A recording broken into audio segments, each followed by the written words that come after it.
Hey YouTube, today I'm going to be talking about the amounts of drones the US has in its arsenal.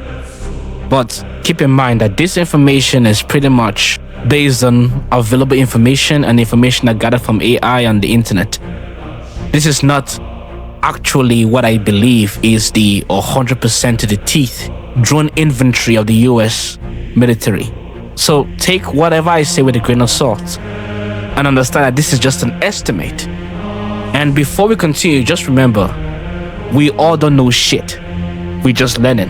So, just some quick definitions. UAS also means unmanned aerial system, a system including the drone, its control system, and links, and they tend to be able to operate without human pilots. ISR means intelligence, surveillance, and reconnaissance. EO/IR sensors means electro-optical infrared sensors. This is just sensor stuff on the drone. So now that we know those basic key phrases, let's continue. The first company we're going to be starting with is a company that you might have heard a lot of in the Ukrainian-Russian war called AeroVironment or AeroVironment Inc. They make multiple drones, but one of their well-known drones is a Switchblade 300 and 600, and they have roughly about 15,000 units. The 300 version is used for targeting personnel, and the 600 is for targeting vehicles, and they both have ISR capabilities. Range 300 is approximately 10 to 20 kilometers, while the 600 is approximately 40 to 60 kilometers. Capabilities: the 300 has a 5.5 kg payload warhead, and it has about 15 to 20 minutes loiter capability. The 600 has about 15 kilogram payload with about 40 to 60 minute loiter capability. The range per unit cost of the 300 is roughly about $52,900. Right, the range per unit cost of the 600 is roughly about 80,000 USD. Remember, these are just estimates, okay? So don't quote me 100% on this. Moving on, and so for an estimate of around 15,000 units, you're gonna get a ballpark of around $1 billion. But it might be much lower than that. So, again, estimates. The next drone in the arsenal is the Puma LE, and roughly there are about 1,700 units of this particular drone. It's a small drone, a small UAS. It does obviously have ISR. It's used for reconnaissance. It has a range of about 20 kilometers. Capabilities is 6.5 kg payload, but the payload is not really going to be explosive, although I think you can switch it out. I don't really know, but I think that capability is there if the need comes for it.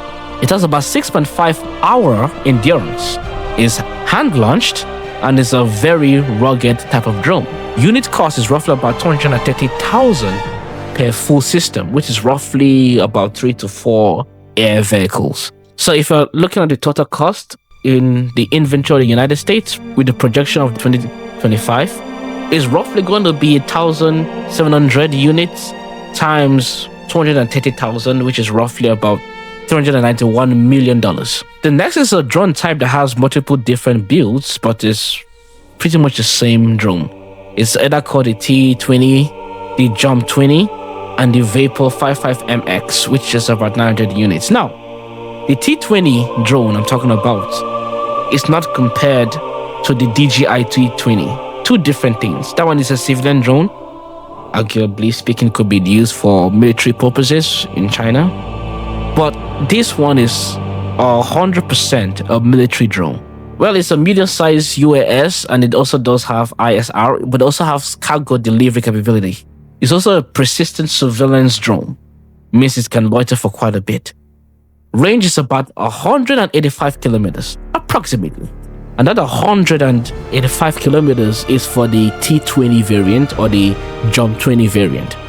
Now, it's much less for the Vapor 55MX variant, which is the 7 kilometer range.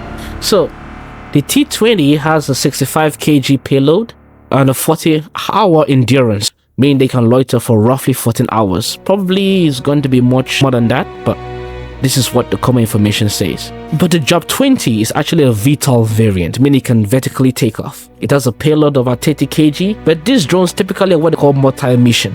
The Vapor 55MX variant just has a 25 kg payload variant, but it has a massive sensor suite. Now the cost is a bit pricey.